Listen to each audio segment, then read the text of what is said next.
नमस्कार मित्रों, आज मैं एक नई वीडियो को लेके हाजिर हूँ। ये वीडियो उन 3 क्रिमिनल लॉज के बारे में है जो कि बदली गई हैं, आईपीसी, सीआरपीसी और एविडेंस एक्ट। ठीक है, तो अब मैं इसमें नहीं जाऊँगा कि इन 3 में क्या बदलाव हुए हैं। इसके लिए आपको यूट्यूब पे, इंटरनेट पे बहुत सामग्री मिल जाएगी।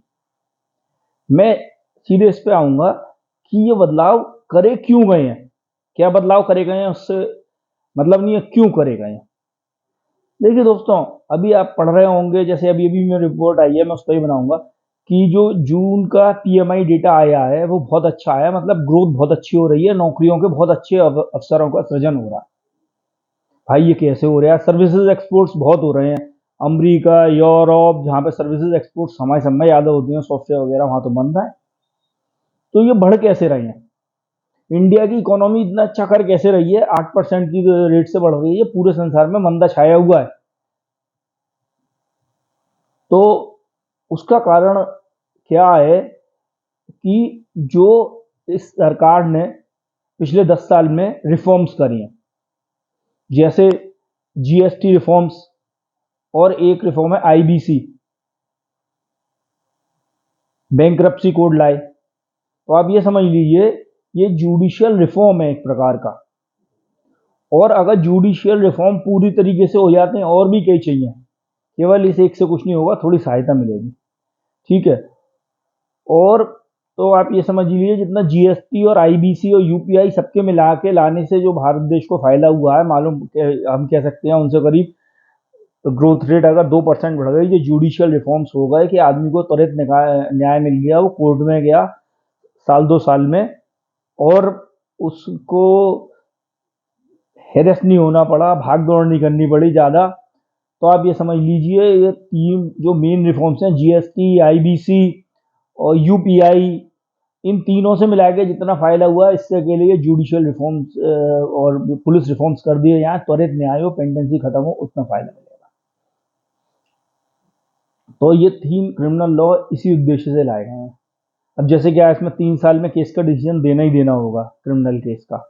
अब देखिए, पालन होना चाहिए, इम्प्लीमेंटेशन अच्छे से होना चाहिए। 2 एडजर्नमेंट से ज़्यादा नहीं हो सकते, तारीख पे तारीख, तारीख पे तारीख अब लाया गया है। अब इसका कैसा इम्प्लीमेंटेशन होता है, ये देखना है।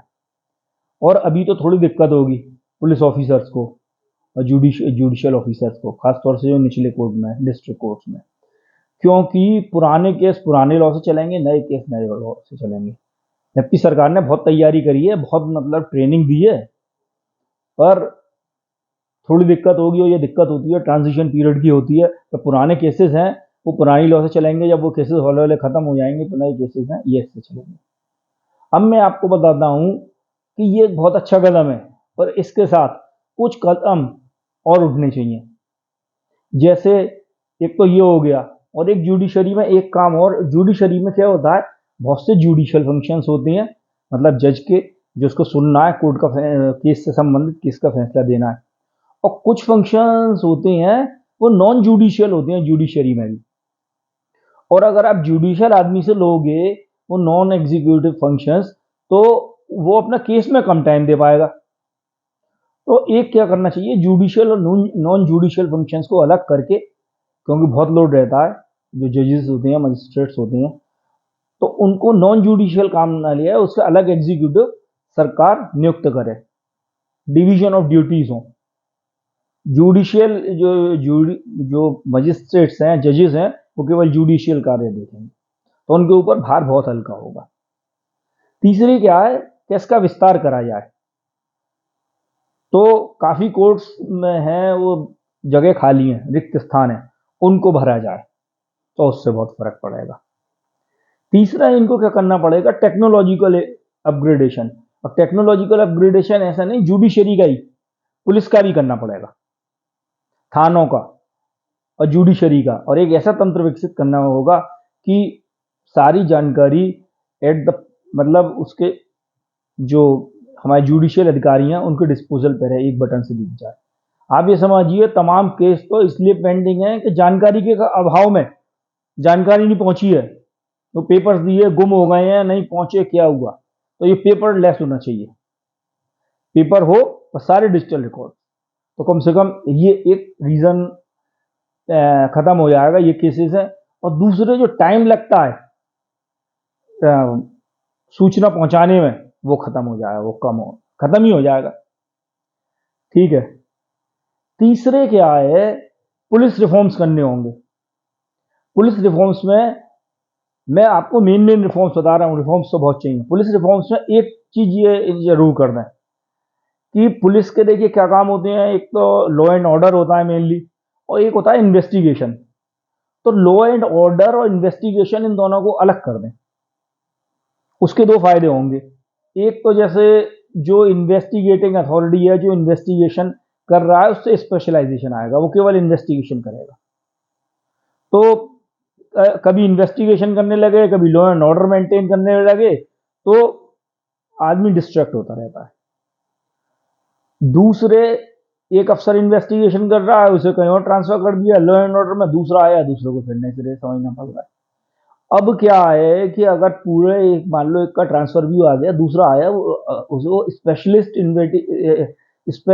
इन्वेस्टिगेटर है, तो वो तुरंत चीजें समझ लेगा। ठीक है, ये होना चाहिए। और चौथा जो काम है पुलिस रिफॉर्म्स में, कि थानों का टेक्नोलॉजिकल अपग्रेडेशन हो।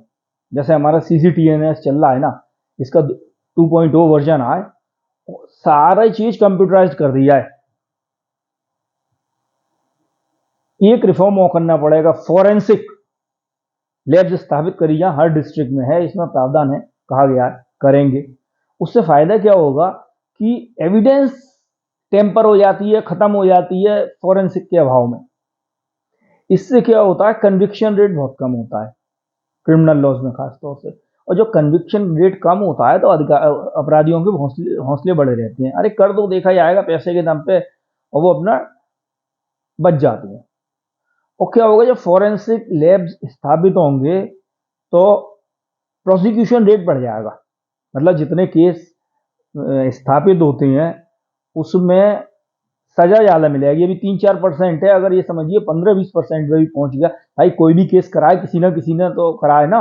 वो कौन सी पिक्चर थी, मैंने, क्या नाम था, टीना को नहीं मारा, किसी को नहीं मारा, वैसे करके, उसको किसी ने नहीं मारा, ऐसे मैं नाम भूल गया। तो वो चीज नहीं होगी। और एक समय बड़ी बात क्या होगी, अगर 20% भी हो जाता है, तो अपराधी अपराध करने से पहले सोचेगा, खासतौर से गंभीर अपराध। जैसे कि अभी आप देखो कि ये जो एमपी एमएलए कोर्ट हैं, इनके अलग कोर्ट कर दिए गए हैं, साल भर में सजा हो जाती है। अब बहुत से अपराधी चुनाव नहीं लड़ रहे हैं। तो ऐसे ये हो जाएगा कि फॉरेंसिक लैब्स हो जाएंगे, कन्विक्शन रेट बढ़ जाएगा, आदमी अपराध करने से डरेगा। ये जो मानसिकता है ना, कुछ भी कर लो, बच निकलेंगे पैसे के दम पे, या कैसे भी बाहुबल के दम पे, उस चीज में, उस मानसिकता में बहुत कमी है। इसी के साथ मैं अपनी वाणी को विराम देता हूँ। ये हर रिफॉर्म ऐसा है कि इस रिफॉर्म से घंटों की वीडियोस बन सकती हैं। तो अगर आपको कुछ चीज़ ऐसी लग रही हो, इस सब टॉपिक मैं उस पर बोलूँ, तो मैं उस पर भी बताऊंगा। धन्यवाद साथियों, नमस्कार।